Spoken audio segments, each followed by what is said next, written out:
Hello, everyone, and welcome to Dice Roll, the Queerest Pathfinder Podcast on the planet, where it's the hard questions like, do trollhounds go to heaven? Yes, they do. All fucking dogs go to heaven unless they're class traitors. Except for those bastards in the Paw Patrol. My answer is no, trollhounds do not go to heaven. What's the problem? Where do you draw the line? Nowhere. Why would you? All dogs go to heaven. Where is the line? Do trollhounds count as dogs to go to heaven? Yes. Yeah. Okay. I'm sure they do. Next question then. Do wolves count as dogs to go to heaven? Yeah. Yes. Okay. So, and I'm going to start straying further and further away from You the sound like a genus of fucking cavemen. villain right now. Do hyenas go to heaven? Yes. Hyenas are more closely related to cats. Do cats go to heaven? Yeah. Yes. Okay, you factually know that is not true. How I do know it's fucking true. dare you, actually? I am a cat person. I love cats. I am fully aware that not all cats go to heaven. Out of choice. Yeah, okay, that's fair. Sending a cat to heaven sometimes would be worse than sending them to hell. Do tigers go to heaven? Do tigers go to heaven? Do all tigers go to heaven? I guess if they want to. Even the man-eating ones? The little ones, the ones that like eat They children? don't know any better. They're They trying didn't do to that out survive. of evil. Okay, do rakshasas go to heaven? Rakshasas being tiger-headed fiends that eat children. Okay, well, the line is that they have to be a fucking animal. Okay. Yeah, for me, the line is like, because the reason that animals go to heaven is because they don't know right from wrong. They're just doing their Bull thing. and shit. Oh Bull my. and shit. You look me in the eye and tell me a pig doesn't know better. Pigs are Those They motherfuckers don't know better. They're Pigs fucking They don't do super pigs. anything do. wrong. What the fuck are they doing? Pigs are capable of sin. Pigs Certain are capable ones. of sin. All of them. You motherfuckers. My dad grew up on a farm, and the horror stories he had about the fucking They're just pigs. hungry. They're just hungry and they want to waddle around and be fat. Torture! Torture? Pigs are Okay, capable wait. of torture. Hold on, wait. I agree to you to some extent. I think dolphins should go to hell. I dolphins go to actually yeah, do dolphins, agree right. because of what I know about dolphins. I Yeah. think that dolphins know right from wrong, and I don't think that they go to heaven. So, to summarize, the line in "Do all dogs go to heaven?" The answer that you were presenting to me is yes, except dolphins Okay, and some chimps. and some chimps and pigs. Can we please send all pigs to hell? Not all of them. They're literally not bad. They're Capable fine. of torture. What about Motherfucker. Okay, They fuck kept you. that Fuck lamb you. alive. They Fuck kept you. it alive. They are capable of sin. Would we like to play some Pathfinder? Yeah. Yes. Okay. So, previously in Fists of the Ruby Phoenix, our heroes traveled over the flying mountains of the Wall of Heaven and slowly but surely made their way towards the Rai Sho Monastery, an isolated monastery at the foot of the mountains where they encountered a strange monk named Seyan. When they arrived, they found that they were not the only adventurers there. The Arms of Balance were also here, but unlike the Radiant Winds, they were here for simply to seek information, not to uncover the Rai Sho dance that the Radiant Winds were here for. After training alongside them and doing some tasks, they were granted an audience with the Abbot of the monastery. An Abbot who it very quickly became evident was the current life of Seyan through some mumbo-jumbo time bullshit that Samsarans can do through the power of reincarnation. Amen. In order to get the information about the Rai Sho dance that you so seek, you're going to have to best the Abbot and Seyan in combat. Everyone, Okay. would you like to hop into character? Sure. A breath in, a breath out. Blue smoke comes from the nostrils of Abbot Sujan as she stands in the middle of this dojo. The smoke, it comes from her nose and drifts through the air, circling around the blue-skinned Samsaran Leon and entering into his mouth. The two of them exist in a chrono tandem. a past life and a present life standing here together. Standing alongside you is Bhavana Waragase, the Suli leader of the Arms of Balance. Lightning crackles around her eyes as she prepares to aid you in combat against the Abbot and her past life. As Sayan drops into a fighting stance, Abbot Sujan moves around her prayer staff, allowing the rattles on the end to chime out. She enters into a combat stance and looks down all of you. Everyone, I'd like you all to roll initiative. And Chuji, I'd like you to make me a will save, please. Oh, me? Okay. Yeah, you need to make me a will save specifically, Chuji. Oh, good. Alright. Okay. Chuji. Uh-huh. Top of the round. As you stare down the Abbot and their past life, getting ready to get into a fighting stance, something happens. Uh-huh. Your hand reaches into the pocket and pulls out the Bellicose dagger. Oh, fuck me. You take one action doing so. Oh, You son of a bitch. You took my no. action? Oh, Technically, that sucks. you took the action because you didn't roll very high. Ugh, okay. That blows. So, It's a free action to drop it, right? It is a free action to drop, yes. well, that's funny, isn't it? No. Very. Chuji, No way. it's not getting out of your hand. Oh It my won't fucking leave. God. I. Are you serious? Yeah, it's a cursed item. You're like shaking it to try to get out, but it won't leave. My god. She's just like biting at it, trying to pull it out of their fucking hand. Okay. Well, looking on the bright side, what's okay? It's a plus 32 to strike with it. Yep. That's not bad. That's like my regular fist. It also does have the fearsome rune, which is nice. It will scare people when you use it. Okay, well, I guess Chuji's running wildly with a fucking knife now. What do you have? A knife! No! I guess. Actually, you know what? They don't go after the Abbot, they go after Seon because they think it's funny to scare him. Oh, Jesus. Chuji's gonna run up, and that's one action, and then they're gonna attack, and that's their last action. Well, make me that attack roll. I did. That's a 44. A 44 against Seon. That is going to be a hit. Nice work. I had no choice. It's funny damage. Okay, Chuji, you rush at Seon and you slash at him with your knife, and blood splatters out of him into your face. And in your head, you only have one thought, and it's war. What the fuck? They scream a little bit?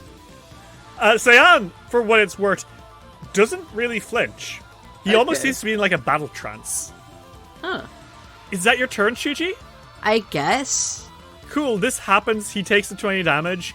And he kind of like looks at you, and he speaks, but as he does, so too does the Abbot in the same voice. Very good. Keep it up. See if you can keep pace with us. Okay. And next is gonna be Bhavana's turn. Bhavana, what I guess say, kind of like inhales and exhales. She's a little bit out of her depth here. This whole do everything as it comes stuff is kind of new to her.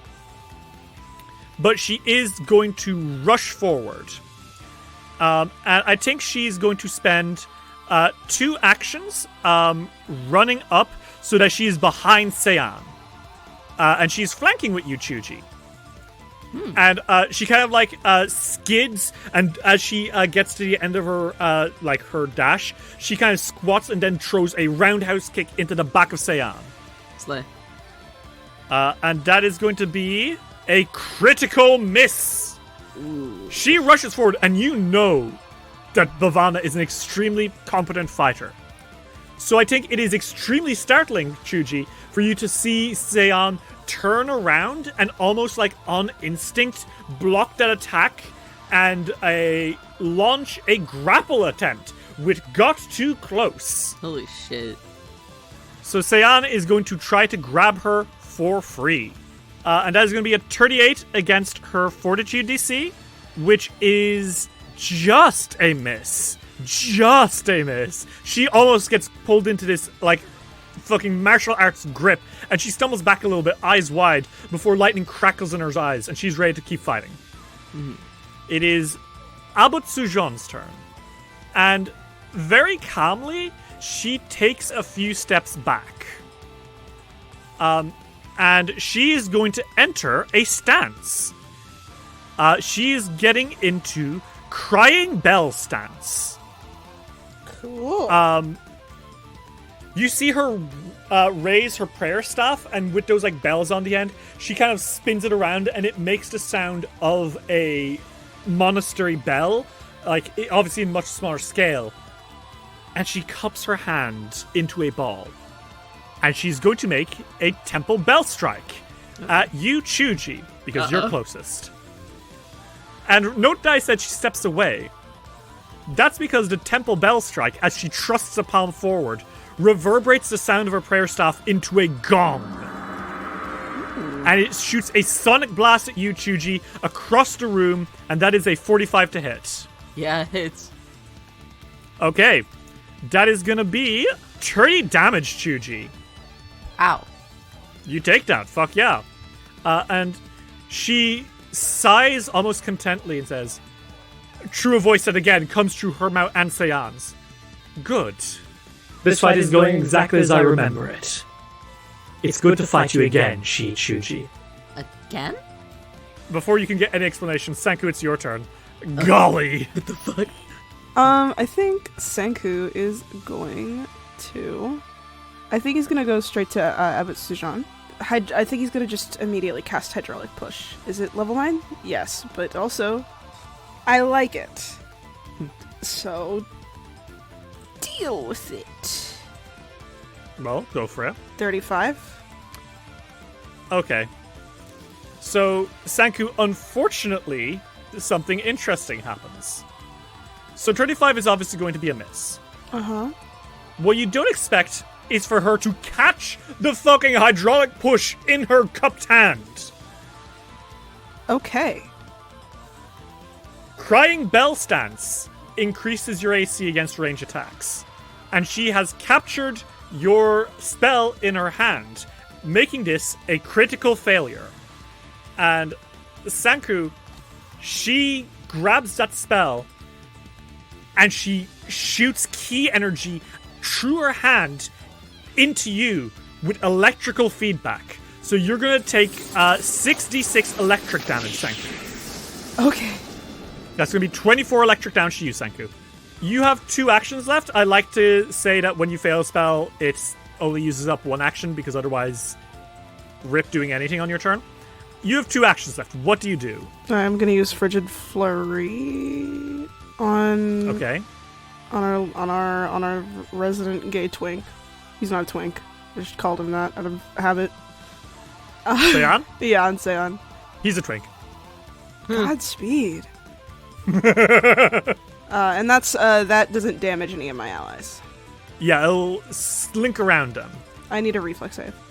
So Senku, that's going to be a success from him, which is very scary because he got a 39, and the roll he rolled was he rolled a tree.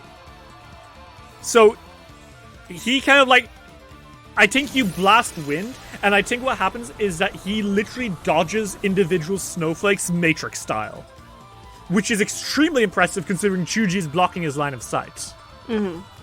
He'll still take half of this, so half of 72. Yeah, not bad. He takes that. That's 35 damage. And as this happens, he and Sujon speak again, and they say, Excellent work, young Senku. You are doing very well. But keep up the pressure, even when things don't work out the first way. Senku, on your shoulder, Lola says, the audacity to be teaching my pupil. I don't think he likes being patronized. I think he's actually really mad. Is that your turn, Senku? Mm-hmm. Okay. It is Seon's turn. And Seon is, in your face, Chuji, going to enter into Falling Sol stance. And he kind of moves his hands and joins the palms together in the shape of a salflower, like the one that you saw in the tree outside, the one that's frozen in time. And as he does it, putting his palms together, he evokes the truth that all things eventually decay. And the Sal Blossom Strike he's going to launch at you is going to be this. Does a 50 hit? It sure does. Well, as he brings his palms, he kind of unwinds them and punches into you extremely fast and does 38 nutting damage. What? It doesn't hurt you. What the fuck? What does it do to me? Nothing. Absolutely nothing. It's negative damage.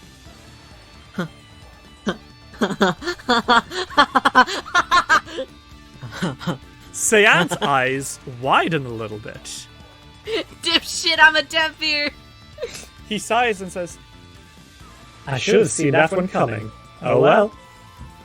And twisting around, he's going to launch a second punch now, this time at Bhavana. And that one is going to be... that's going to be a 42 to hit, which is a hit. And he launches another Sal Blossom attack into her, doing a total of 26 negative damage to her. Bhavana is knocked back a little bit, but she shakes her head and says, Radiant wins! Come on, we've got this! Masami, it's your turn. Do you've got this? I think they've got this. They're gonna go for the Abbot immediately. They're going to use their first action to run up directly in front of her with a spell strike. Okay, fuck yeah, which spell strike? Cast into time. Well, isn't that fun? Isn't that thematic? Isn't that fun and thematic? Yeah, fuck it, hit her! It's a 49. A 49 is a hit, Masami. Roll damage. Damage from the sword is 22. Okay, 22 damage. She takes that. Does she need to make the fortitude save from cast into time? No. If you hit her with cast into time, with a spell strike, it'll just do it. So what happens? Cool. So, release a wave of temporal energy that sends the creature violently tumbling through time, scarring their thoughts with the information flowing around them. Witnessing the chaotic flow of time being bashed against objects from different times deals 5d8 mental, 5d6 bludgeoning with a fortitude save. Well, she was just going to take that damage. Then she takes 56 damage. Woof! Okay. And because she failed, she's also sickened, right? Yes. Wow! Yikes! Spell strike really does say go fuck yourself, huh? Yeah, thank God. My action economy would be horrible if not. So Masami, how does this look as you strike into her? Once the strike hits, I think it's like a sort of like a sonic boom around her. And everyone else can't see what's going on when Cast into Time is like cast, except for her. And she's just being blasted with different memories, I think from just different past lives other than Seon. I love that. So, like, we see Abbot Sujan stumble back, and this, like, bald old lady, she, like, vanishes for a moment, right? Because Castle in Time literally takes you out of there. Yeah. And then when she resurfaces, like, she has seen countless past lives. She's already very in tune with them. So she sees them in detail. She relives many of them all at once, and it is very, very distressing for her. But she kind of stumbles back and exhales a big puff of blue smoke, which wafts through the air towards Seon, who inhales deeply.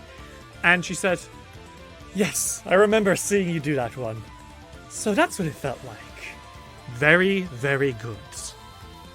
Is that your turn, Masami? That's their turn, yeah. Okay. Cool. Well, top of the order is Yushi Chuji. Fuck this knife, man. Fuck this knife. I will say, if you want to get rid of the knife, you can force yourself to make a will save. I make another will save. 46. 46? Fuck yeah, Chuji spiked that knife on the floor. Thank God. Okay, that's fine. It lands blade into the bamboo floor beneath you, and you hear in your head again, roar. Fuck. There's like a ghostly green glow coming off of it.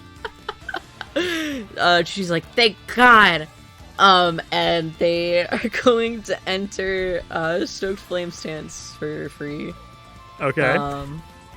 And they're going to... You're gonna 2-action 1-inch punch, Sam. Okay. 49. Yeah, no, I'm having a problem with the animation module. It'll come back. Kill yourself, Sam. 19. 48. Okay, fuck yeah, he takes that 48 damage, and he is winded as you, like, karate chop him in the gut with your flashing spark, and lets it, and as he does, again, just, like, puffs of blue come out of his nose and kind of waft into the air, you know? Mm-hmm. And you have how many actions left? That's it. Okay, cool. He kind of, like, looks up at you and smiles and says, I'll be sure to remember these, Shichuji. Yeah, I'm sure you will. That is your turn, so it is now Bhavana's turn. Bhavana, behind Sean, is going to channel up a Breath of the Glacier. She inhales deeply, and icy cold air shoots true into her from a technique learned from her comrades. And she is going to take one action to step to the side so she doesn't catch you, Chuji. And then she's going to blast Sean with a cold attack. And Sean is going to need to make a fortitude save against this. And he gets a 45, which is going to be a success, but not a crit success, as Bhavana shoots out an icy blast into him. And that's going to be 10d6, or at least half of it. So that's going to be 37, half 37. That is 18 cold damage. She exhales and says, they're tough fighters, but we can do this. I know we can. And as she's saying this, just kind of cryptically, Seon and Sujan both at the same time say, They already have, and they already will someday. Bhavana doesn't understand, but that's okay. She doesn't need to. It's Abbot Sujan's turn. And she smiles at you, Masami, and says, All right. If you'd like to get up close and personal. And she switches her grip. She drops Crying Bell stance for a moment. And instead, she clutches that prayer staff in two hands. And she's going to deck the shit out of you, Masami, with her Kakara, which is a real-life Buddhist prayer staff. You can look them up. It's got lots of rings on it. It's very cool. It is smashing into your face. That is going to be a 46 to hit. That is a hit. Okay.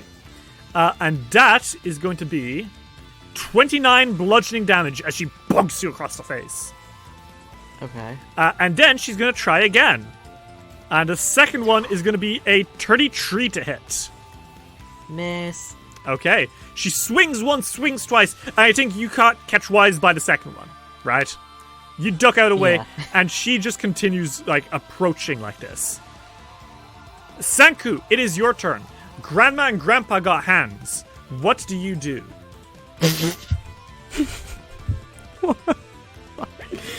I think Sanku is going to... I think he's going to move Elemental Betrayal onto Seon. Okay. This time with fire. Okay. And he's going to cast Fireball. Okay, cool. Are you catching Chuji to blast? How's this going to work? Oh, I thought that I could do it kind of like... Oh, are you going to catch it from behind? So like, yeah. So you carefully aim your staff and shoot it so you're not hitting Chuji. You're like catching behind Seon. I think he sort of uses not math, but trigonometry. Is that what this is? I would say so. You're like carefully aiming. You know, you can like you measure with your staff before you carefully aim. You prepare. You think about like how far, like what's the arc of this thing going to be, and then you launch it. Right. I was thinking more that he's gonna bounce it off the wall. Oh, fuck yeah! I like it. Okay, go for it. He's gonna make a reflex save, right? Yeah, and it's like the You know when there's like the fireworks that like whine on the way up? Like that. But yeah, I need a reflex save. Okay, let's see. That's gonna be a 45, Sanku. I mean, yeah, that saves. I actually think it's extremely hard for any of them not to save. Yeah, so I think something you notice, Sanku, is that these two monks are ridiculously fast. You're starting to realize that reflex saves are going to be a difficult one to hit with these guys. Oh yeah, I just don't have anything else. That's fair. But a 45 is not a crit success, it is just a success. So roll me that damage and he'll take half of it. Half of 51, so it'd be 26, I think. Yeah, that's going to be 25 damage, Sanku. The fireball pings-pongs off the wall, but you see Seon trace it with his eyes and see this coming, and then like kind of do a flip through the fireworks. And obviously some still scorch him, but he lands on both feet, rises to his full height, and just inhales and exhales. You know? Mm-hmm. Okay, so that's an extra 10 damage from Elemental Betrayal. So while he does dodge most of this fire damage, you can see that he's starting to get injured.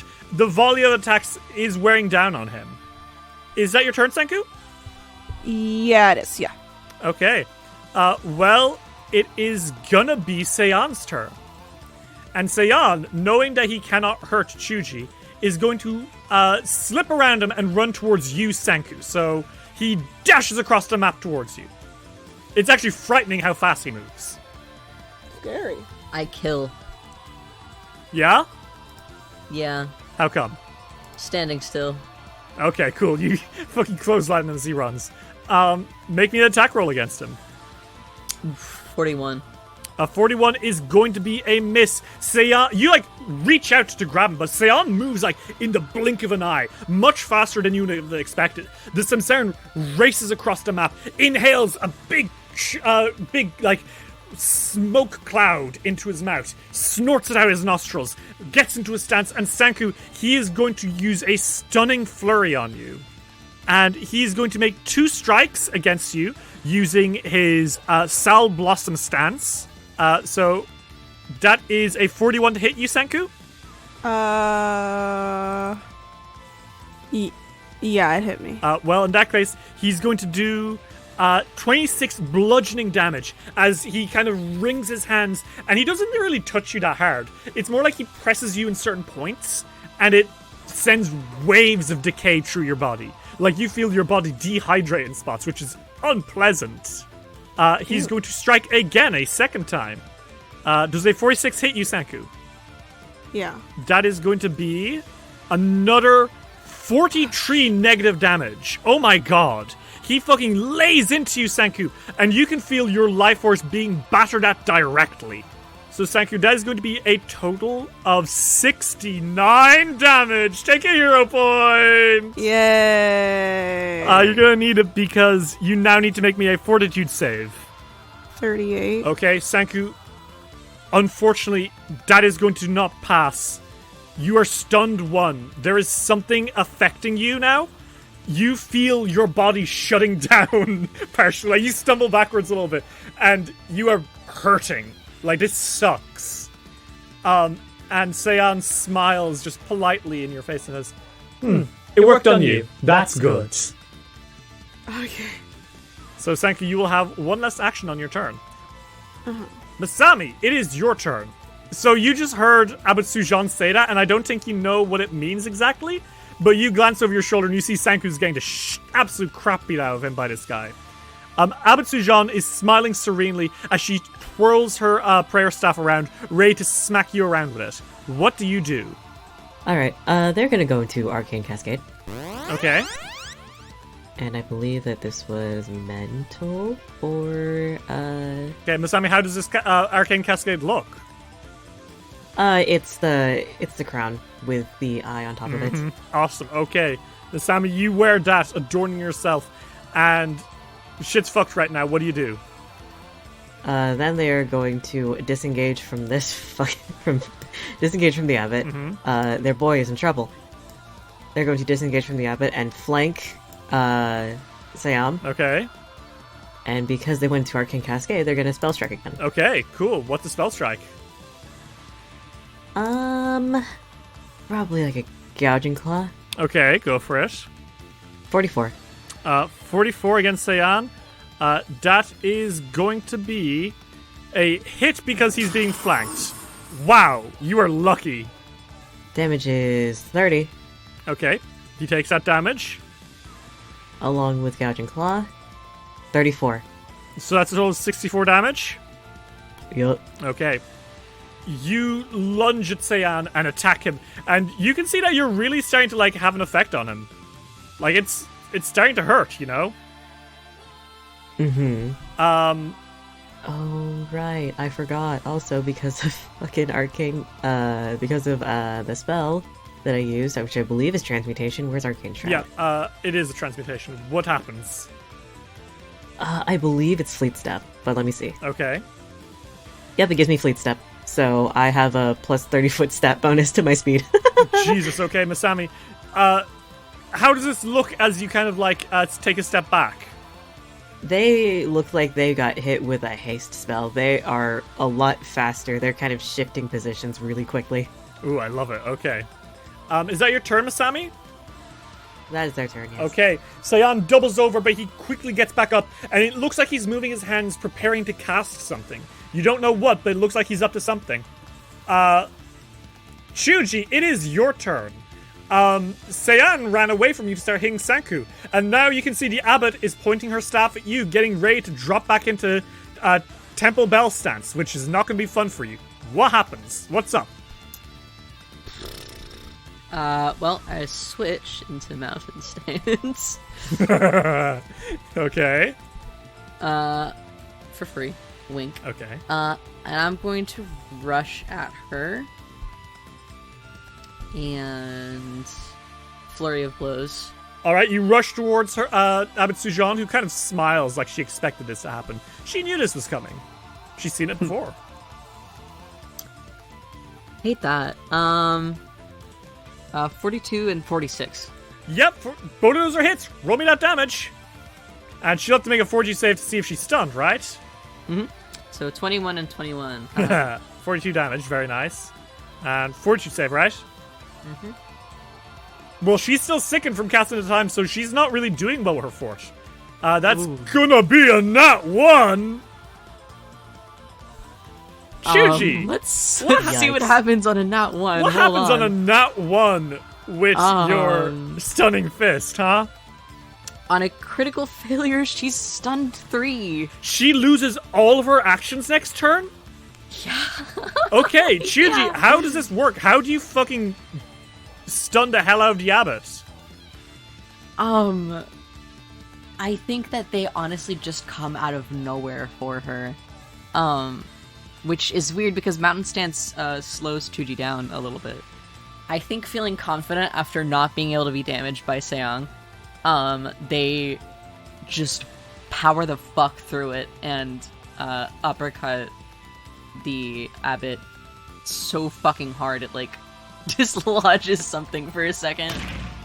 Yeah, her eyes fly open and she stumbles backwards, unable to speak. And I think she lets out a gasp of smoke. And Sean across the map flinches and looks over and says, that's going to hurt one day. And Shuji, is that your turn? Technically, no, I have one more action. You have another action left? Oh, God. Yeah. Lol. LMAO. Yeah, Chuji's gonna just hit again. Okay, go for it. -5. Smack her. This will be at a -10. -10, yeah, you're right. Yeah, fuck it. Critical miss! Surprising everyone! Attacking with a -10 led to a critical miss, Chuji. You don't have to be mean about it. With your critical miss, that is going to be frustration. You take a -2 to your attack rolls until the end of your next turn. I'm not risking it all. What happens here? Because she's completely unable to move. How'd you fuck this up? They get too cocky.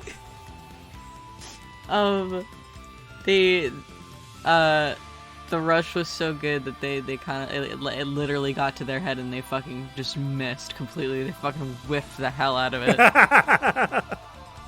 it. She's literally a sitting duck and you miss completely. Hey, shouldn't that have helped me on the fucking AC? Unfortunately not. Fuck you. Is that your turn, Shuji? Yeah. Okay. Bhavana rushes forward and flanks with you, dashing behind the abbot, and again throws a punch into the back of the abbot's head. That is going to be a critical failure. What the fuck? I think even though the abbot is completely comatose right now, I think on instinct her hand flies out and like blocks this attack. That leads for a bad jam. Bhavana is clumsy 1 and enfeebled 2. She stumbles back, clutching around, going, ah! This doesn't make sense. And she doesn't, like, the abbot doesn't have the witty comeback. But it's actually amazing to see how well she is handling a world-class fighter like Bhavana.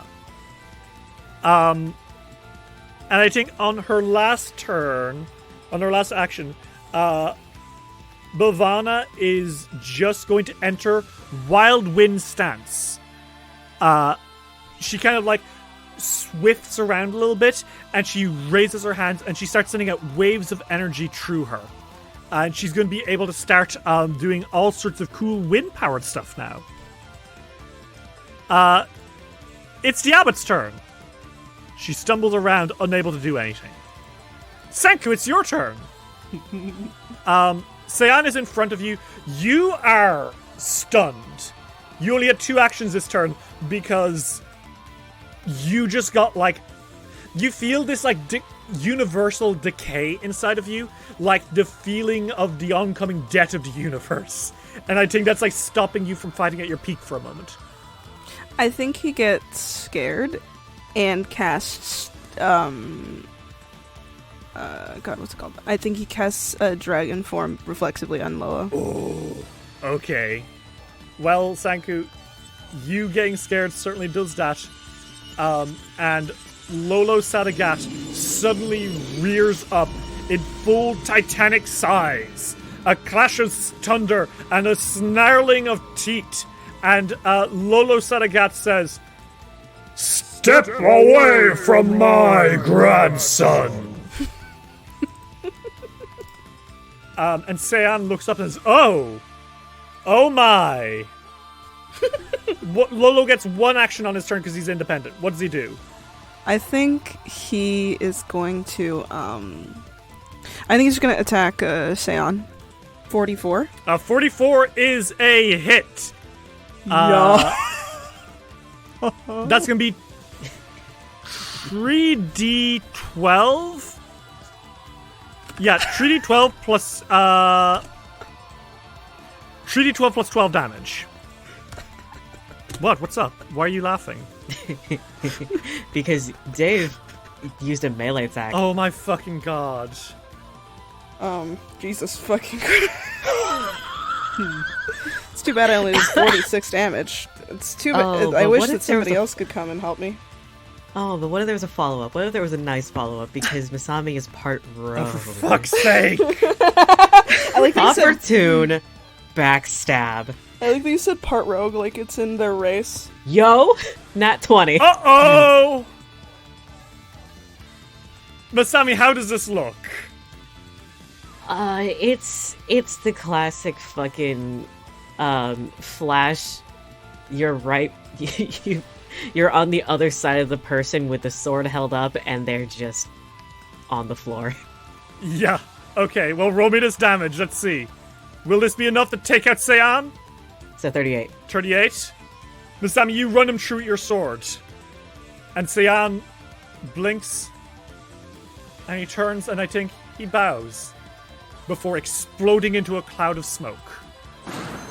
That smoke wafts through the air past you, Masami and Sanku, and flows towards the abbot, who inhales it through her nose.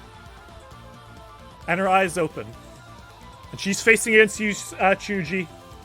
And she smiles. And she sits down. And she's there on the floor, legs crossed. And she smiles up at you. What the hell are you doing? You won. No? What? Huh? Sit, Chuji. They look back at Senku and over at Masami.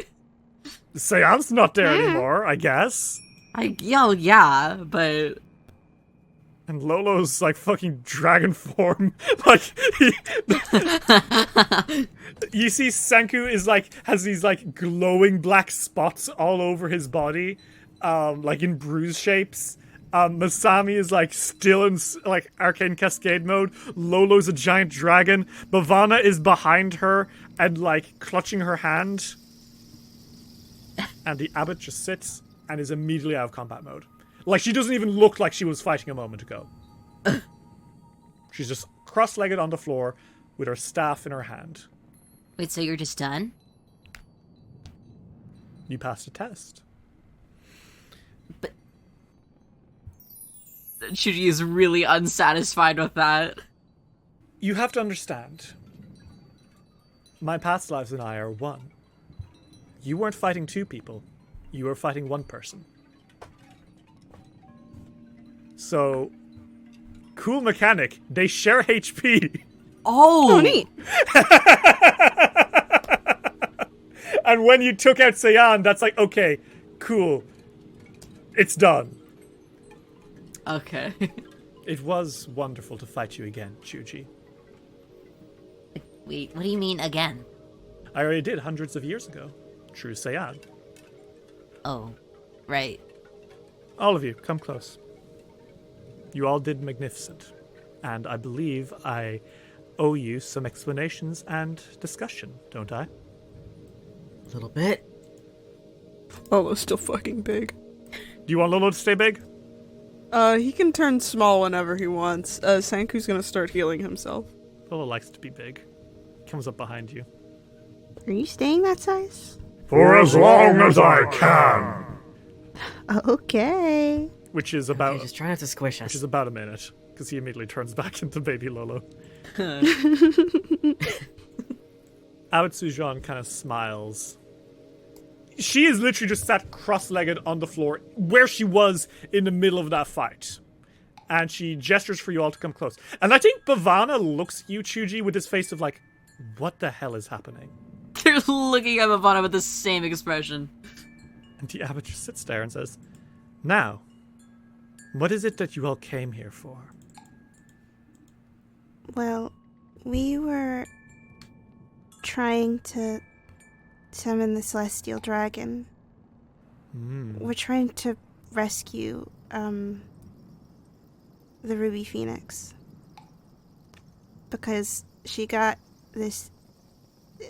I don't even know how to describe what happened to her, but the only way that we can get her back is if we find her, and the celestial dragon seems to be our best bet on trying to find her. She kind of looks into the air a little bit and says, so what is it that you're asking exactly? We need to know a dance that you know. It's, what is it called again? The Rai Sho dance. Yeah, that.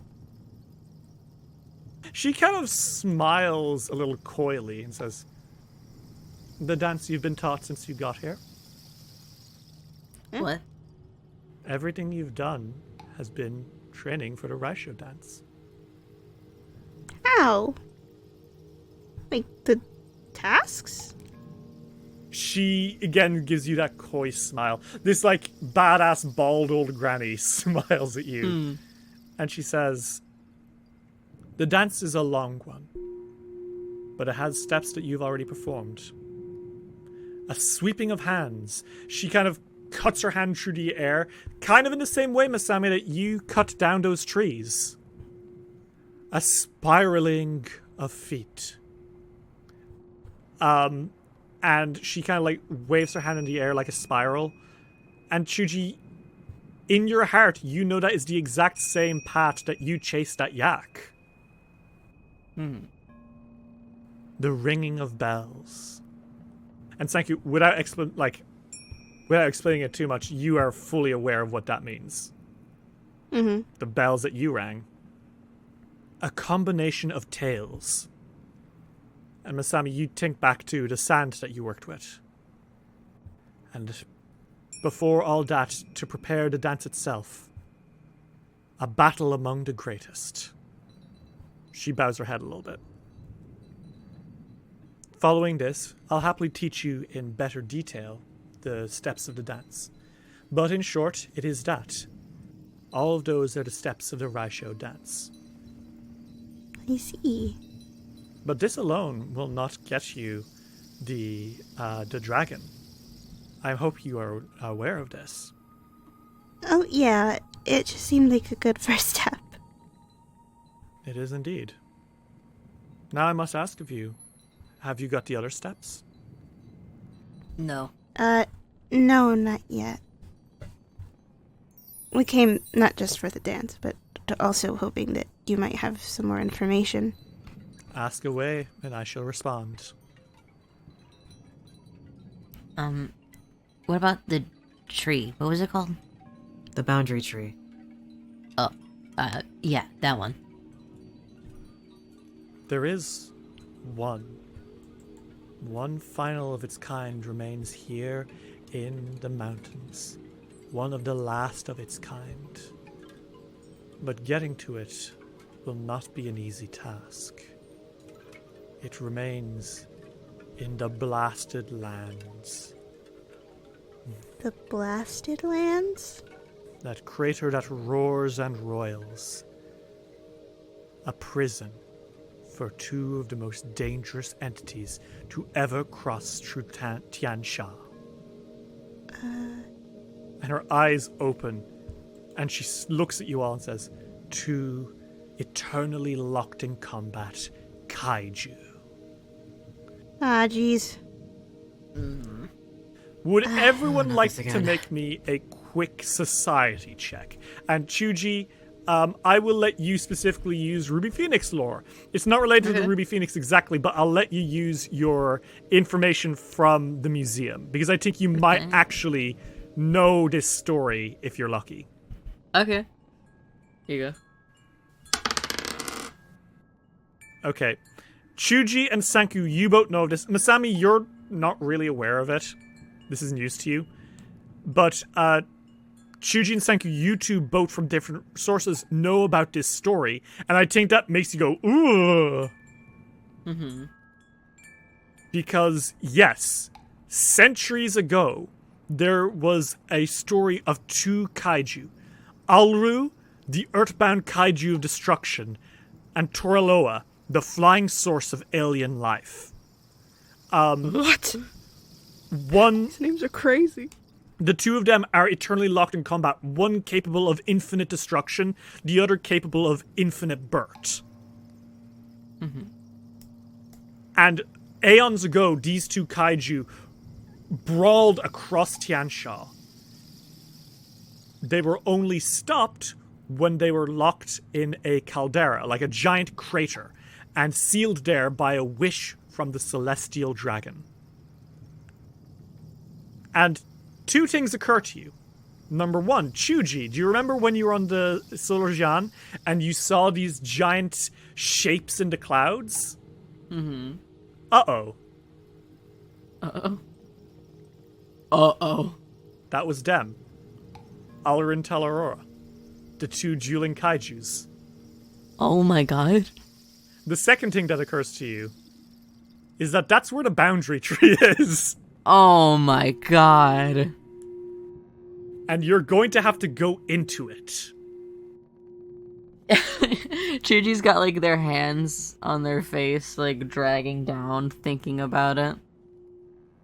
And they're like, oh. Really? That's where? Indeed, it is so. Fuck. Okay. Yeah, sure. Fuck it, right? What about the intercessor then?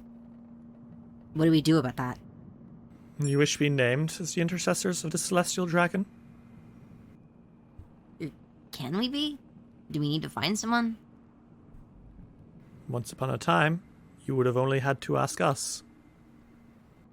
Oh? But I can no longer do this.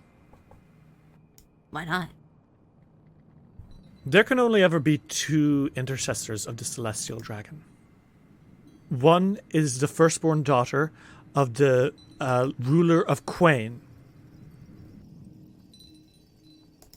This is not one we have any control of, and it is not one that shall be relinquished. Mm-hmm. Yeah, I'd imagine. The other is meant to be a backup for years where there is no intercessor in the Quain dynasty. Once it was our sacred duty in the Rai Sho Monastery to locate and confirm future celestial intercessors. We can only have one at a time, aside from the dynasty of Quain. And the temple bell lets out a dragon's roar when the previous holder has passed, indicating that the mantle is free for another. Our past intercessor, she died, but the bell still has not rung. What? Somewhere she must still exist, holding the title.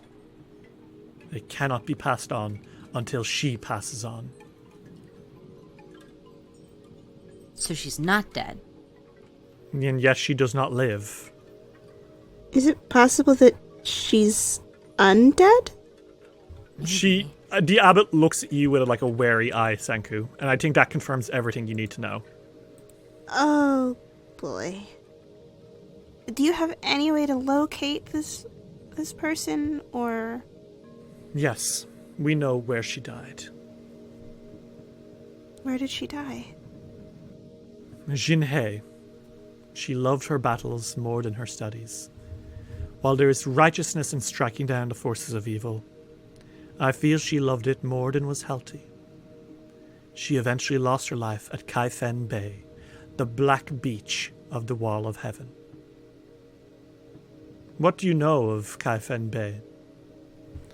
What do we know of Kaifen Bay? Well, you can all roll me either a society check or a warfare lore check. A flat check it is. Chuji, you don't fucking know. Cool, beach, let's go. I love the beach. Yeah. Beach episode, let's go, yeah. I love the Let's beach. go to the beach each, let's get away. Oh god. I hate you. Senku, you don't really know much. But Masami, you know about Kaifen Bay. Or, what you actually know it as isn't really that moniker. You know it as the Bay of Blades. Would you like to know why it's called the Bay of Blades? I would love to, Derry. That sand isn't black because it's sand. Uh-huh. It's black because it's made of the rubble of countless weapons. That's actually really metal. Isn't it fucking... Literally, it's very metal. Kind of raw.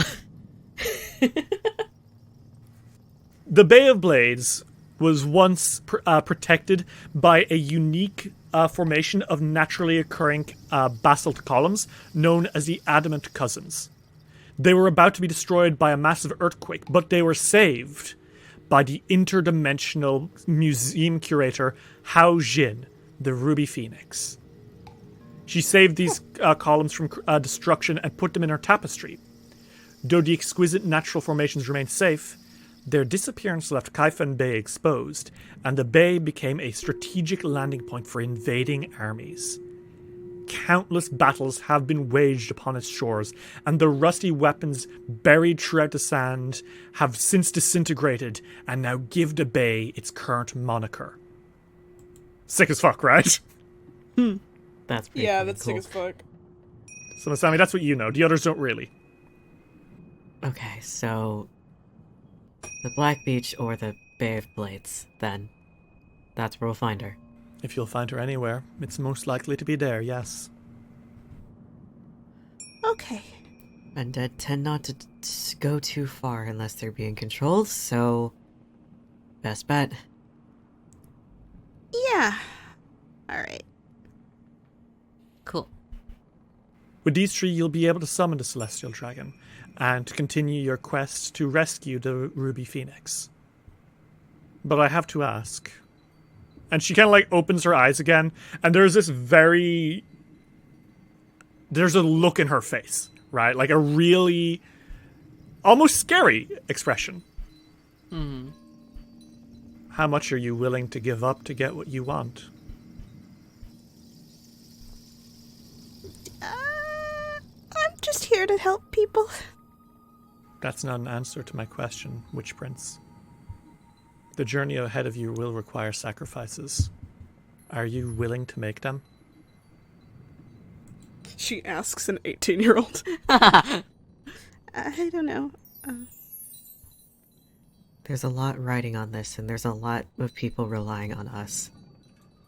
If it means that the mission is complete, then yes. At least for me. Chuji?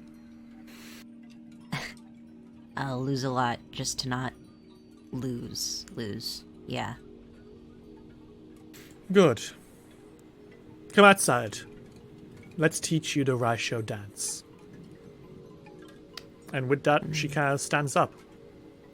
And she walks out of there. And I think Bhavana looks at you all and kind of nods before following as well. She needs to go get her team back. Mm-hmm. Yeah. And you guys are left together for a moment. Kind of spooky. I don't like the word sacrifice being used there. I'm kind of worried. I'd say don't worry about it, but I really don't know what's gonna happen. Me either. Whatever does happen, we're still a team. Which means we're going to get through this together. Okay. Right? Yeah, I'm not leaving. Of course. Doesn't matter the hardship. Even if there is a sacrifice. Uh-huh. We have each other's backs. Always. Remember that. The power of friendship.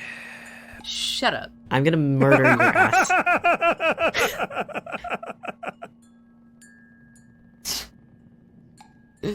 Oh my god. Derry, I have a question. Yeah? Is the knife back in Chuji's bag? Is it? Is it? You don't... I mean, it's not going to teleport back into your bag. Yeah, but It's shown up. it has shown up before. What the fuck It's do you shown mean up in your not gonna- hand. It's come back. It's shown up in your hand. You've never tried to get rid of it. The dagger is plunged into the floor. Didn't Chuji try throwing it away? No. Yeah, they did. You literally did. Yes, you they were like, did. It'll probably come back if we try that. You've never actually tried to get rid of it. No That way. is actually true. I actually remember you saying that. Should you stand in front of the dagger, which is still plunged into the floor, and you hear again in your head, war. The fuck do you do? You look at it. Why are you Chuji. even looking at that thing again? I don't know. What if... You keep pulling that on people. I don't think it's a good idea. I never Sure. used it on someone unless I did it on Shuji, purpose. if you keep using a knife on everyone, you're only going to hurt someone. They take it. You are so stupid, and I love you very much, Ritz. Ritz at the start of this fight. goading me Oh, on. man. Ritz at the start of this fight. Oh, man, I can't believe I can't use my stance. Oh, I have to get this thing out of my hand. Ugh. Ritz immediately after the fight. Oh, man, sweet, a knife. Oh man, a knife! Who put this here? God damn it. Would you guys like to go outside and practice the Rai Sho dance? Yeah. They go Yeah. play DDO. Okay. You guys practice with the Rai Sho Monastery. Jedung the Yeti is there. The rest of the Arms of Balance are here. Woohoo! Seon isn't here because he is just a manifestation of the distant past. And, He popped into smoke. yeah, he's smoke now. I miss him. But the Abbot is slowly meditating, watching over you as you dance. And you know what? It is very similar to the movements of the tasks you've already done. So you know that to perform this dance, with all this sweeps and swipes and twirls and just emptying your head completely, you need to do that, and you need to have a fight to, trigger the start of the dance in the ritual itself. So that's something you'll have to come up with later, like who you fight against. It's probably fine if you even just spar against each other, But I think it takes you the rest of the day. But by the end of it, you know it. Dice will return after these messages. We now return to Dice will roll. As the moon is rising into the sky and it's getting very cold, the arms of balance kind of approach you. And Bhavana smiles sheepishly and she says, Radiant Winds, wait, before you leave. I wanted to say thank you. We all did. Well, it's no problem, really. Always there to help. No, not with the tasks. And I think Sunita kind of exhales, a little dramatically. And she says, we came here because we thought we'd learned everything there was to learn. We thought our studies were over. That we were the best of the best. And Raunaq kind of stretches and says, but turns out, as soon as something we've never prepared for comes up, we fall apart. And that's something we were never aware of until we came here. And Bumat chimes in with, until we met you, Tree. And Bhavana steps forward and bows a bit and says, we just want to say that you can always count on the Arms of Balance to help you with anything. You have our allegiance. Thank you. And I think Bhavana kind of smiles, and just before you leave, you hear a and walking through the snow towards you all as you approach the gate is Seyan. Oh. You're back? Hi. Seyan smiles and says, don't mind me. She knew that I would miss you terribly. I have something for you all. And he pulls out a coffer.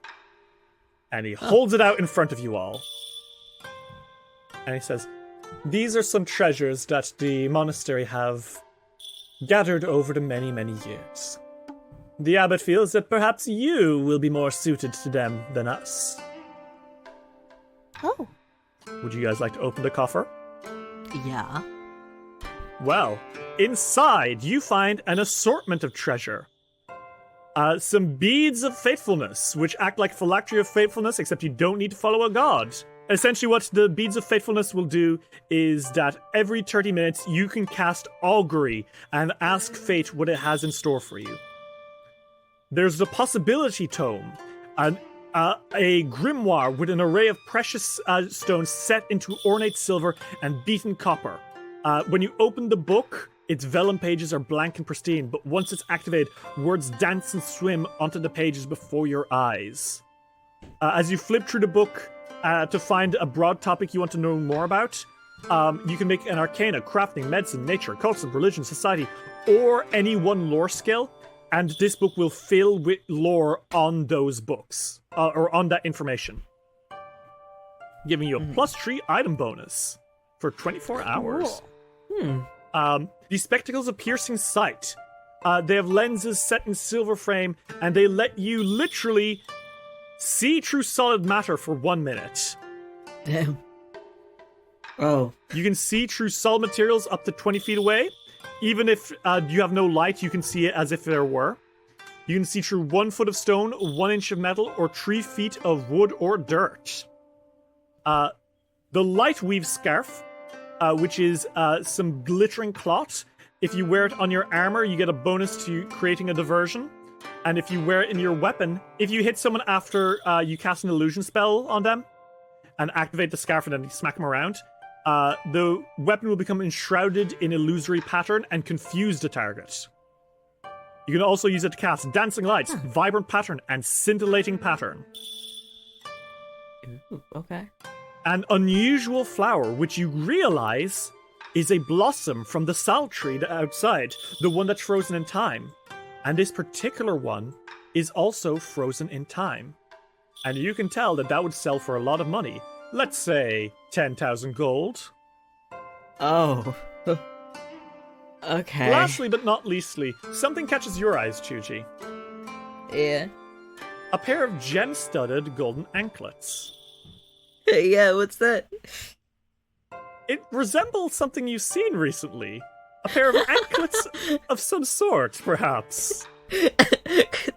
Could they be of the alacrity variety? They're quite electric now that you mention it. These are a pair of anklets of alacrity.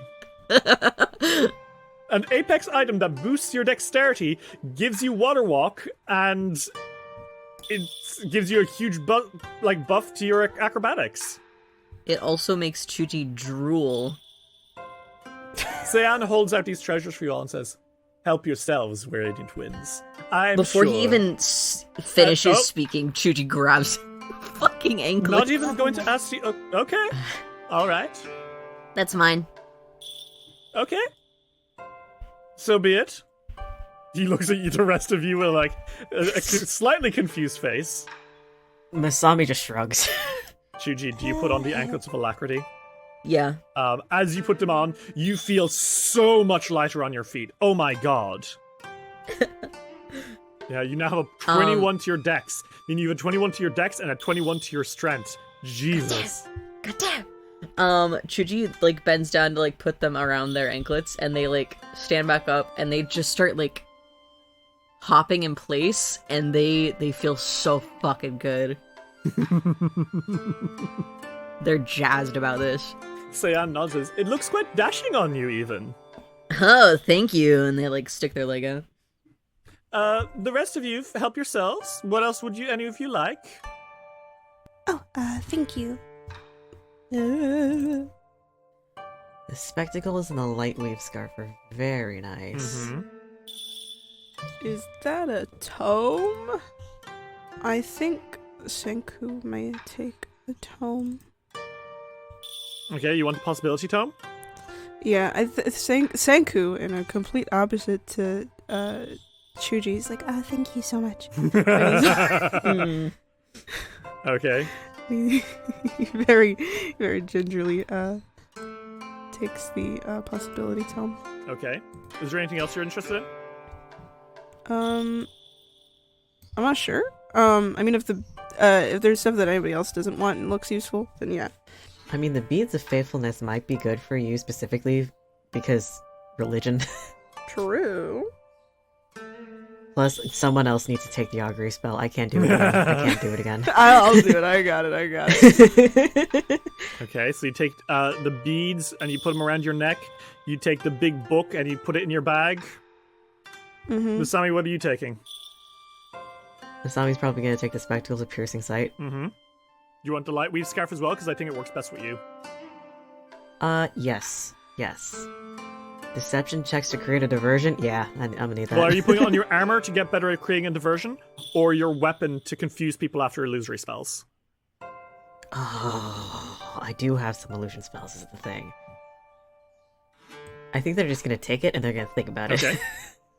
Because both are very good. Shuji, would you like to take the unwilting Soul Blossom and put it in your bag so you have 10,000 extra gold? Yeah. Fuck yeah, take it. It's yours. As you all finish taking items from the box, Sayan closes it, and he bows a little bit at you all and says, I trust that one day, maybe we'll meet even lives past mine. I'd love that if there were more memories of you all in my many lifetimes. I hope so.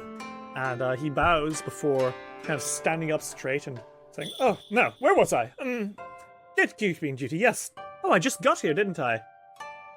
Yes. Oh, it must have been a month ago now. And he kind of just walks away back into the monastery, looking a little lost and confused. Time, man, it fucking works weird up here. Do you guys, it looks like the Arms of Balance are staying here for a little while, but do you guys want to head back to the Solar Jam and make your way to either the Intercessor at Kaifan Bay or the fucking Kaiju Bowl? Let's get the fucking Intercessor first. Yeah, I feel like that would be a bit easier. Okay. Yeah. There's no reason to jump into the kaijus just yet. We're gonna hold that one off for a second. If we're gonna die, we're gonna die at the not yet. last step. Yeah, that one seems like it's gonna fucking suck.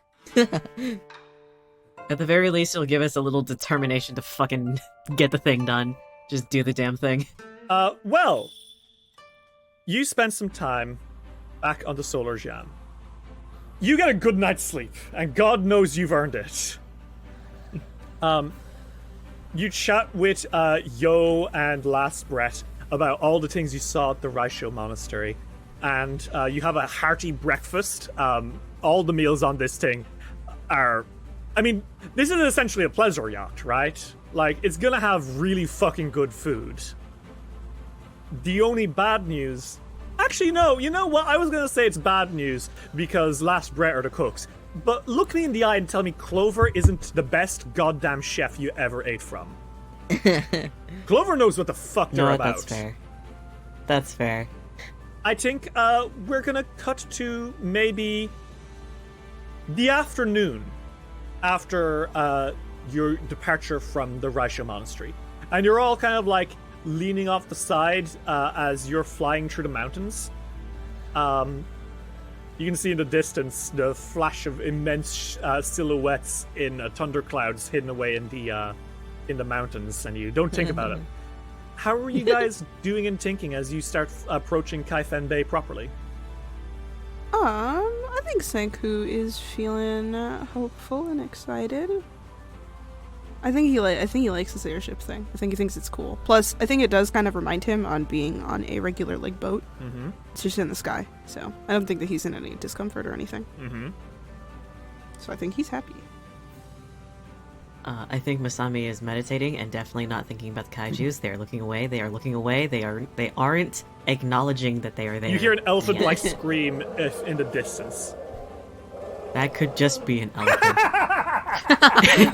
That's an elephant. I will not take any other questions at this time. Yes, the rare and highly sought after mountain elephant. You know from the stories that these two kaiju are basically invincible, and the fact that they had to literally be locked away so they could constantly only fight each other, and they have been doing that for centuries, I think tells you everything you need to know. Yeah, they're staring off in the distance towards it and just like frowning. You hear a whale noise. Ugh. They frown harder. You guys okay? Not excited. Meditating. Yeah? I believe you guys. I need focus. I need a fucking vacation after this. Those are just animals. I'm not thinking about it. Oh, so you're thinking about the kaiju, are we? Shut up, Lolo. I don't know what you're so worried about. Were you not able to best the king of the kaiju on your own? No, we weren't. Why, Shuji? By running? Shuji, you took a direct hit from the beast. And Shuji fucking grabs Lolo by the neck. I almost fucking died. But you did not. You refused to succumb. Great legendary hero that you are. Yeah, because I'm me. Lolo. If I were anyone else, I'd be fucking dead. Oh, that's still scary. I'm mortal. Look, you get to die and you get to come back after like whatever amount of time because you're familiar. You don't have the fear of death. We do. You raise an interesting point, Chuji. Of course I do. But nonetheless, you have faced greater challenges than two warring kaiju. They're probably not going to even notice you. I'm counting on it. Where's wood? I hope so. This thing is made of wood, right? Right?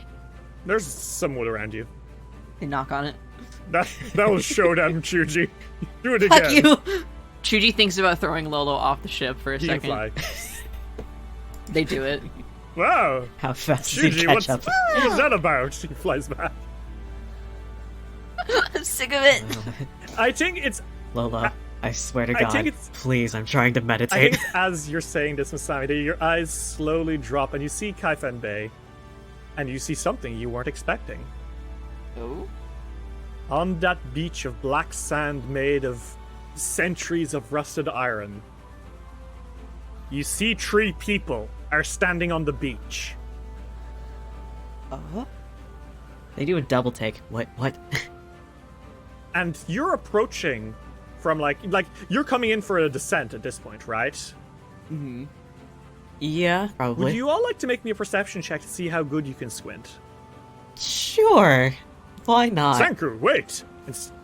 While the others are looking with their eyes at these mysterious figures on the beach, I remind you that you have Farsight prepared. Oh, thank you. Use your binocular vision to see far away. All right, let's do that. So, Sami and Shuji, you two squint, but you can only tell that it's 3 figures. One average height, one tall, and one very short. Mm-hmm. But Sanku, as you use Farsight and you conjure up a watery telescope in your hand and peer through it, your heart skips a beat because you see an occultist, an archer, and a harrower, the members of the Biting Roses. Woo! Standing on the beach, honestly looking quite perplexed. Oh, it's the Biting Roses. Wait, really? Yeah. Masami, I think gets up from their sitting position and goes to see, like, oh my god, it is them. It is? It is!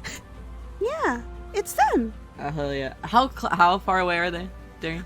They're like, you're coming in for a descent now, right? Like, I think they can see the blimp coming down. Yeah, Chuji leans over the railing and screams, Yarika! You see one of the figures jump up and start waving their hands, and you hear from far, far down below, Chuji! Yo says, friends of yours? Hell yeah! Well, let's go give them a closer look, shall we? And Yo steers that wheel. And you guys descend onto Kaifen Bay. Small white hermit crabs, wearing scrap metal instead of shells, scuttle in sharp contrast to the black sand of this shoreline. Water wells up in the depressions left by their tracks. The air is quiet, and the sound of gentle waves breaking and retreating fills the air. Bits of metal in varying states of degradation lie among the sand, adding to its glitter. Near the water's edge, none other than the Biting Roses stand, looking perplexed by their situation. Yarika idly traces patterns in the sand with a single toe from her unsandaled foot. And as you guys start approaching from the Solar Jian, she looks up and waves merrily at you all, says, "Hello, everyone!" Hi, what are you doing here? Well, the funniest thing. After we got onto a boat in Goka, we stayed on board for a time until the captain discovered us and threw us overboard. What the So fuck? So much for being Ruby Phoenix champions. And then Archers puts up a hand and says, just then, a pod of whales was swimming by, carrying us all inland. And then Lantondo, the Wirewood Harrower, speaks up and says, before a rogue wave washes us all ashore. Yarika kind of smiles, says, right place, right time. Didn't I tell you? Wow. I guess. You Well- sure are lucky we're here. Man, those tea leaves are sure something, aren't they? You can come along with us wherever we go. I don't want to leave you guys. No, don't worry about it. And you see appearing behind Yarika is the mantis-headed spirit of Grandfather Mantis, who seems on high alert. I have a feeling that we're in the right place. Oh, yeah? Yes. I don't know what drew us here, but something wanted us to come here. Well, since you're here, you can help us. And how can we do that? We're actually looking for someone. When did you guys get here? Have you seen anyone else here? We've been here for, I'd say... And she looks at the others and Artis says 3 hours. Have you seen any undead? She raises an eyebrow and she gestures at Grandfather Mantis, who... Well, Other ones. Unfriendly undead. Lantondo shakes their head and says, no, but I can say that this place certainly has strange energies. Well, do you know where you're standing right now? And I think something happens when you say that, Masami. Yarika becomes uncharacteristically sober. The Bay of Blades. It's a legendary place, isn't it? What do you know of it? After the Ruby Phoenix took the... Well, there were these columns that were going to be destroyed by an earthquake, but they were preserved, and when the Ruby Phoenix took them for her tapestry, it became exposed, and a lot of battles were waged here. Battles don't come freely, you know. So many souls have been lost here. We heard of this place even back in Arcadia. It's said that the souls that perish in battle still reverberate collectively along the boundary between this life and the next. I hoped that in coming here I might be able to feel it for myself, and in doing so... And she kind of looks at Grandfather Mantis. Answer some questions about the afterlife. And she, inhales. She's being a brave girl. We spent some time preparing the site so that we may be able to glimpse the boundary, but all that remains is to wait. Sunset should bring clarity. Okay. Alright. Then we'll just wait until then. Lantondo says, well, it doesn't really work like that, you know. We can't just add more people to our... And Arthur says, yes, we can. And I think Yarika sits and says, until then, let's kill some time until the evening. Tell us why you're here. Tell us where you've been.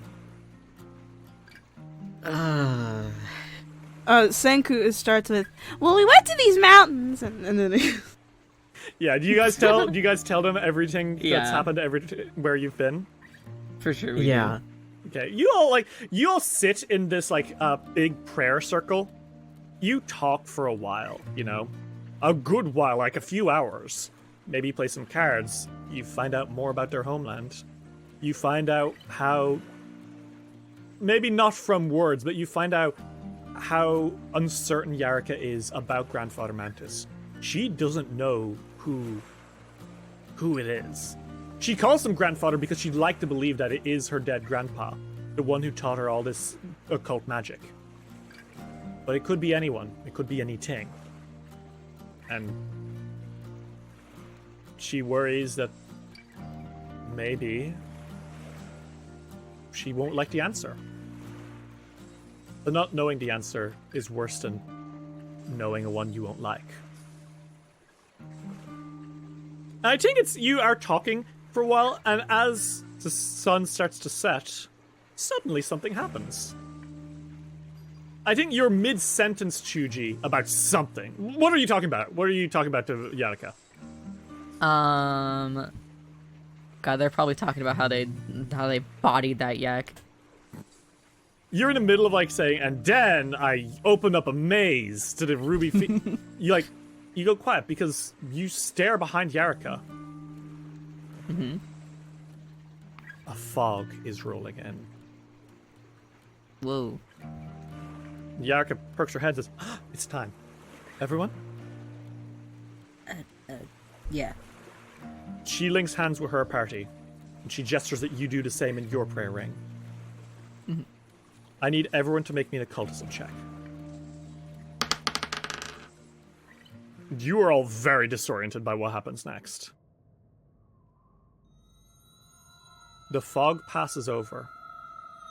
It surrounds the bay, thick and tinged with salt. As if riding a breaching whale, the surface of the ocean comes crashing down. And the beach reappears, but it's not the same beach anymore. The sand is covered in unburied swords, polearms, and countless other weapons. And the biting roses are nowhere to be seen. The sun barely touches the horizon. Before it, the ocean waves are frozen in place. A lone figure sits on a rock outcropping, dipping her feet into the unmoving waves and watching the eternal sunset. What do you guys do? Chuji shits themselves, I guess. Yeah, like I said, the fog is completely green. There's like weapons coming out of the sand where once it was just rubble, and there's a single figure far away from you, just kind of staring off into space. Chuchi's scared, I'm gonna be real with you. They're kind of a scaredy cat. Hello? The figure turns and looks at you all. And I need everyone to make me a will save quickly. Ooh. Okay, immediate. Cool. 42. 46 with resolve. 43.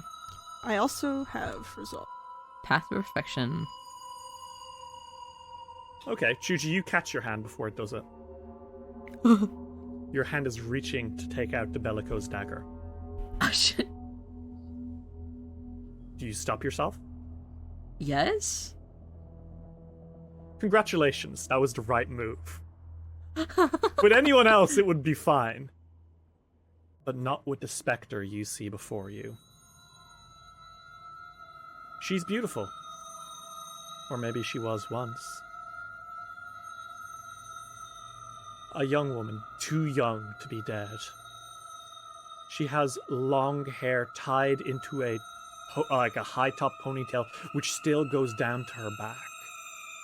She is so fit, so full of life, and yet so absent of it at the same time.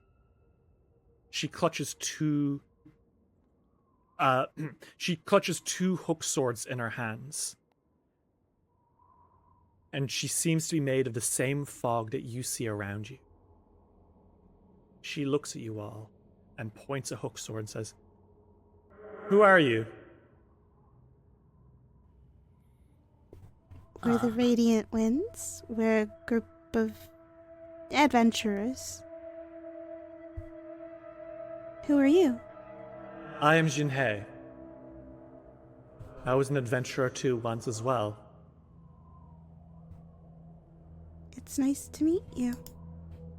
She does not come closer. She is still standing like maybe 40 feet away. Like you guys are calling this out to each other across the beach, you know?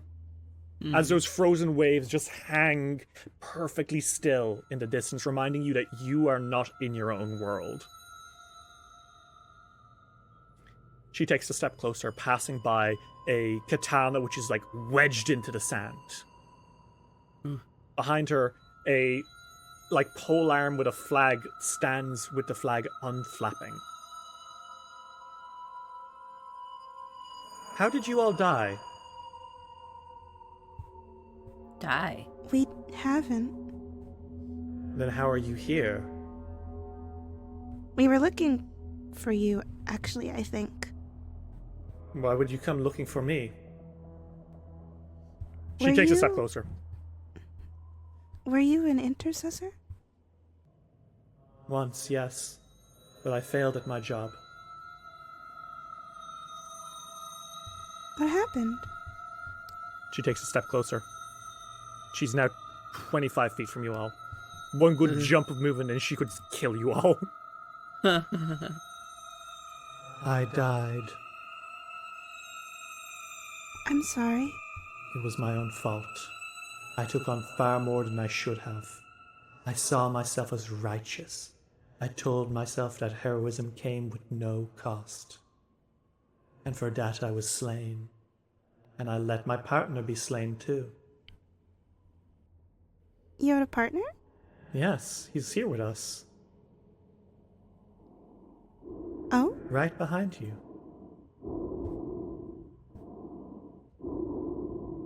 Hey Chuji, you feel something on your back. Hey Chuji, you feel something on your back. It's hot breath. They turn around, they turn around. They fucking scream. Yo, what? It's a deer. An extremely tall deer. But down its front it has dragon-like scales. And around its neck it has a long white scraggly beard. Its eyes are white, and its body is made of the same fog as Jinhei. And Those antlers, they are beautiful. That tail, it goes on so long with so many flowing furs.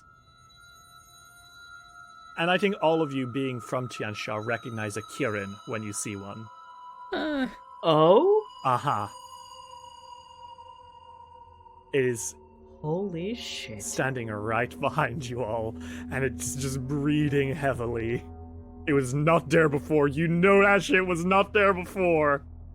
Oh, nice to meet you.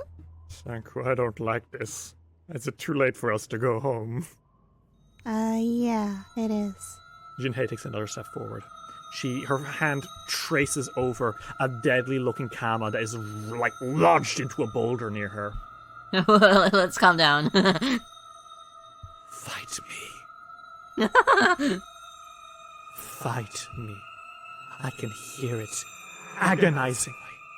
In your veins, the blood pumps. You still have a heart that beats. You can still feel the thrill of battle. I need you to fight me. I need you to show me one last duel so I may rest easily at last. I can't move on until I've had one last duel. I need it. So fight me. Please, fight me.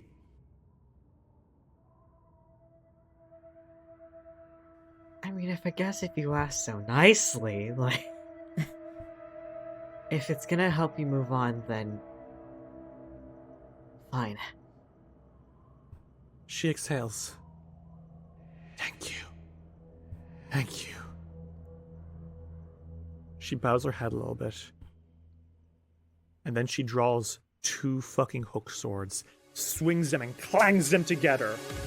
With a gust of wind, Cloud Splitter the Kirin, this phantom beast, surges out from behind you and to her side.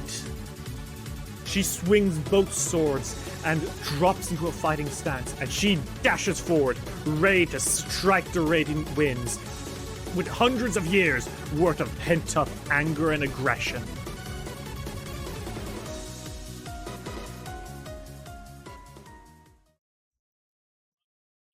This episode of Dice Will Roll would not have been possible without the support of our patrons. Rag, Baradin Stormcrow, Sam Stryker, Sokan Ashra, Tony Saunders, Mita, Ari Graham, Arave, Varia and the Girls, GP Dora, Marshmallowberry, Ferric Falcon, Luis Loza, Aries, Alexander Criswell, May Cohen, Kendra West, Generally Tricked, Transgirl Trish, Platonic, Bal Punyan, Johnny the Catman, Matthew Wilson Krasnovich, Dylan Shark, Glitch HD, Jace Snooks, Zenith Drums, Torbjorn, Sophia Valera, G. Barbera, Luke, Gideon, Sarah B, Seth, Ravona Darkglow, Kira, Lichalope, Gizmo, Matthew, Cass, Thalen McElduff, Ava, Chris Lutman, Remty Bright, Lonesome Chunk, Steph, Sean C, Natasha Lee Lumley, Rhiannon C, Ellie, Jenna Mitchell, Kane Kendrick, Triceratops, Anna Maria, Jordan, Cynical Spinstress, Emily Laderna, John the Bookorder, SS66 Seeker, and Dame Valerie III. If you'd like to see what you can get for helping us keep it rolling, check out patreon.com/diceroll today!